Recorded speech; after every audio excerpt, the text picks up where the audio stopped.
امام شافعی کے زمانے میں ایک خلیفہ نے اپنی بیوی کو عجیب طریقے سے طلاق دے دی اور یہ طلاق بعد ازاں فقہ کا بہت بڑا مسئلہ بن گئی۔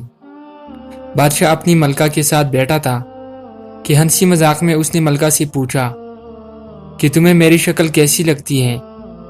ملکہ جو بادشاہ کی عزیز ترین بیگم تھی وہ مذاق کے موڈ میں بولی، مجھے آپ شکل سے جہنمی لگتے ہیں۔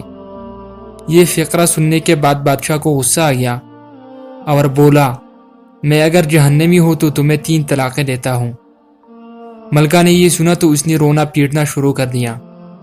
بادشاہ کو بھی کچھ دیر بعد اپنی غلطی کا احساس ہو گیا۔ اگلے دن بادشاہ سلامت نے ملک کے تمام علماء، مفتی صاحبان اور اماموں کو دربار میں بلا لیا اور ان سے پوچھا کہ کیا اس طریقے سے میری طلاق ہو چکی ہے؟ سب کا باری باری یہی کہنا تھا کہ ہاں، آپ کی طلاق ہو چکی ہے اور شریعت کی روشنی سے ملکہ عالیہ آپ کی زوجہ نہیں رہی۔ لیکن اس محفل میں ایک نوجوان مفتی بھی موجود تھے۔ وہ ایک طرف ہو کر بالکل خاموش بیٹھے رہے۔ بادشاہ نے ان سے بھی یہی سوال پوچھا تو انہوں نے عرض کیا، جناب یہ طلاق نہیں ہوئی کیونکہ آپ نے مشروط طور پر کہا تھا کہ اگر میں جہنمی ہوں تو میں تمہیں طلاق دیتا ہوں، اور ابھی تک یہ طے نہیں ہوا کہ آپ جہنمی ہے کہ نہیں۔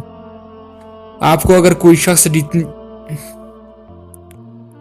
کوئی شخص جنتی ہونے کی ضمانت دے دے تو آپ کی یہ طلاق نہیں ہوگی۔ بادشاہ سلامت نے جوشیلے انداز میں پوچھا، لیکن مجھے اس چیز کی ضمانت کون دے گا؟ سب علماء کرام نے اس سوال کے جواب پر اپنے سر جھکا لیے کہ دنیا میں کوئی شخص جنتی ہے اور کون جہنمی ہے، اس کی کوئی ضمانت نہیں دے سکتا۔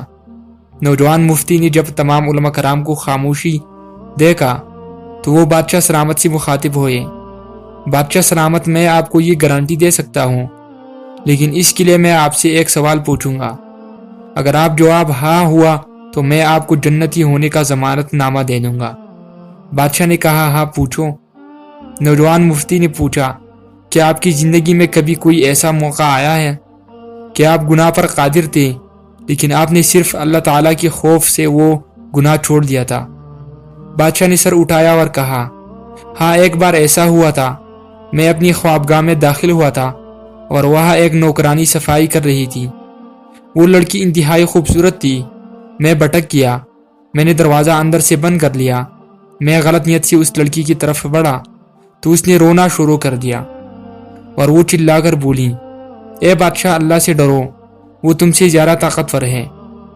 میں نے جب یہ سنا تو میرے اوپر اللہ تعالیٰ کا خوف طاری ہو گیا۔ میں اگرچہ بادشاہ تھا، وہ لڑکی میرے کمرے میں تھی۔ میں نے دروازے کو اندر سے کنڈی لگائی ہوئی تھی اور اس وقت دنیا کی کوئی طاقت مجھے برائی کرنے سے نہیں روک سکتی تھی، لیکن میں نے صرف اللہ تعالیٰ کے خوف سے دروازہ کھول دیا اور اس لڑکی کو جانے کی اجازت دے دی۔ یہ سب سن کر وہ نوجوان مفتی مسکرائے اور انہوں نے قرآن پاک کی سورۃ النزاعات کی آیات نمبر 40 اور 41 کی تلاوت فرمائی۔ ترجمہ: جو اپنے رب کے سامنے کھڑے ہونے سے ڈر گیا اور اس نے اپنے نفس کو خواہشات میں پڑنے سے بچا لیا تو ایسے شخص کا ٹھکانہ جنت ہوگا۔ اس کے بعد نوجوان نے بادشاہ سلامت سے کہا، میں آپ کو ضمانت دیتا ہوں کہ آپ جنتی بھی ہے اور آپ کی طلاق بھی نہیں ہوئی۔ مسلمان ہونے کے ناطے ہم ہر وقت جنت کے متلاشی تو ہوتے ہیں، لیکن آپ اس واقعے سے اندازہ لگائیے کہ جنت تو ہر وقت ہمارے سامنے موجود ہوتی ہے۔ اس کے لیے صرف ایک چیز کی ضرورت ہوتی ہے، اور وہ یہ کہ ہم خوف خدا کی وجہ سے ہر اس گناہ سے توبہ کریں جس کو کرنے کی ہمارے اندر طاقت اور قدرت موجود ہوتی ہے۔